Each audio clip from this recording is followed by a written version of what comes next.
අපි දන්නවා මේ ආණ්ඩුව බලයට ආවේ බොරු කන්දක් ජනගත කරලා ඇති දේවල් නැති කරලා නැති දේවල් ඇති කරලා වෙනත්ම න්‍යායක් පදනම් කරගෙන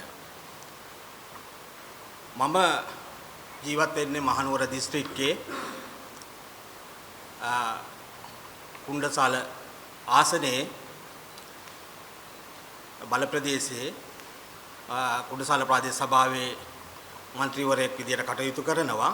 කුණ්ඩසාල ප්‍රාදේශ සභා බල ප්‍රදේශය තුල තමයි පල්ලේ කැලේ ක්‍රිකට් ක්‍රීඩාංගණය පිහිටලා තියෙන්නේ. වර්තමාන ආණ්ඩුව දැඩි විවේචනයට ලක් කරපු ආයතනයක් තමයි ලංකාවේ ක්‍රිකට් පාලක මණ්ඩලය. ඒක තනිකරම හොර ගුහාවක් ලෙස තමයි අනුර කුමාර ජනාධිපතිතුමා ඇතුළු ජේ.පී. කණ්ඩායම මේ ක්‍රිකට් පාලක මණ්ඩලය හඳුන්වා දුන්නේ මේ රටේ ජනතාවට ජනගත කරේ ජන විඥාණය සකස් කරේ ඒ විදියට. දැන් මේ ඇවිල්ලා තියෙන්නේ ක්‍රිකට් වසන්තය. T20 පටන් අරගත්තා. වර්ල්ඩ් කප් පටන් ගත්තා. පල්ලේකැලේ මහනුවර පල්ලේකැලේ ක්‍රීඩාංගණය පාලනය වෙන්නේ ඒ පිරිසිදු කටයුතු සියල්ලම කරන්නේ කුණ්ඩසාල ප්‍රාදේශීය සභාව විසින්. කුණ්ඩසාල ප්‍රාදේශ සභාවේ පාලන බලය හිමි වෙලා තියෙන්නේ මාලිමා පාලන තන්ත්‍රයට. අපි 44ක් නියෝජිතයෝ හිටියට 20ක් විරුද්ධ කණ්ඩායම් වශයෙන් සිටිද්දී 24ක් එයාලා පාලන බලය තනි අතට අරගෙන මෙහෙවනවා. මුලින් අපි හිටපු ප්‍රාදේශ සභා කාලය තුල ඔය පල්ලේකැලේ ක්‍රිකට් ක්‍රීඩාංගණයේ පැවැත්වෙන ක්‍රිකට් වලදී විනෝදබද්ධ වශයෙන් අපි 20%ක් අය කරගත්තා. කුණ්ඩසාලේ ප්‍රාදේශ සභාවට කුණ්ඩසාලේ ජනතාව වෙනුවෙන් ගිය ජනවාරි මාසේ පැවතිච්ච මහා සභා අවස්ථාවේදී මේ මාලිමා පාලන තන්ත්‍රය මේ 120 කියන විනෝද බද්ධ 10% දක්වා අඩු කරන්න යෝජනා සම්මත කරගත්තා. වැඩි නියෝජනයේ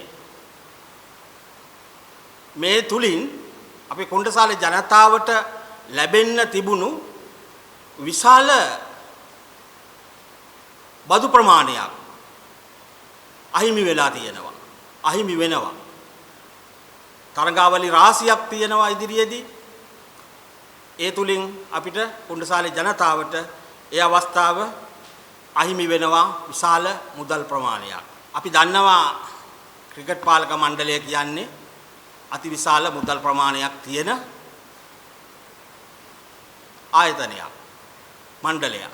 ඒ වගේම මේ ලෝක කුසලානය පැවැත්වෙන වෙලාවේ තවත් විශාල මුදල් ප්‍රමාණයක් මේ ක්‍රිකට් ආයතනයට ලැබෙනවා. එසේ ලැබෙද්දී අර කුණ්ඩසාලේ ජනතාවගේ යටිතල පහසුකම් සංවර්ධනය කරන්නට ලැබෙන්න තියෙන්න ඕන මුදල් ඇයි මේ ක්‍රිකට් පාලක මණ්ඩලයට වාසි සහගත විදියට ලැබෙන්න 10%කින් කප්පාදු කරන්නේ කුණ්ඩසාල ප්‍රාදේශීය සභාව.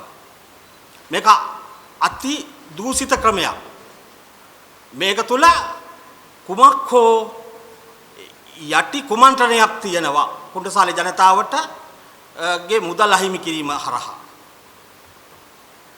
මේ සඳහා කුණ්ඩසාල ප්‍රාදේශ සභාව මෙහෙවන්න මධ්‍යම පළාත් ආණ්ඩුකාරවරයාත් මූලිකත්වයෙන් කටයුතු කරනවා.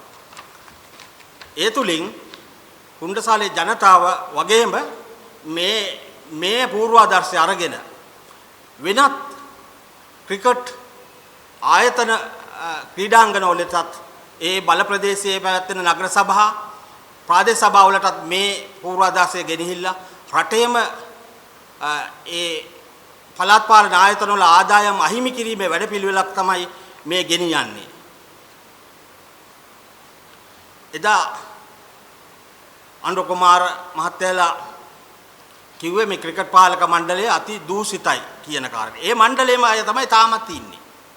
දැන් එයාලා දූෂිත නැද්ද එතකොට? එයාලා මීට උඩදිද දූෂිත? ක්‍රිකට් පාලක මණ්ඩලයට එක්කෝ ජනාධිපතිතුමා බය වෙලා. එහෙම නැත්නම් ඒ ක්‍රිකට් පාලක මණ්ඩලයෙන් අනිසි ප්‍රයෝජන මේ මාලිමා ආණ්ඩුවට ලැබෙනවා. එනත්නම් දූෂණ චෝදනා ඉල්ල අස්කරගෙනද මේ කට්ටිය ක්‍රිකට් පාලක මණ්ඩලයෙන්. එහෙම නැත්නම් අපිට සාධාරණ සැකයක් ඇති වෙලා තියෙනවා.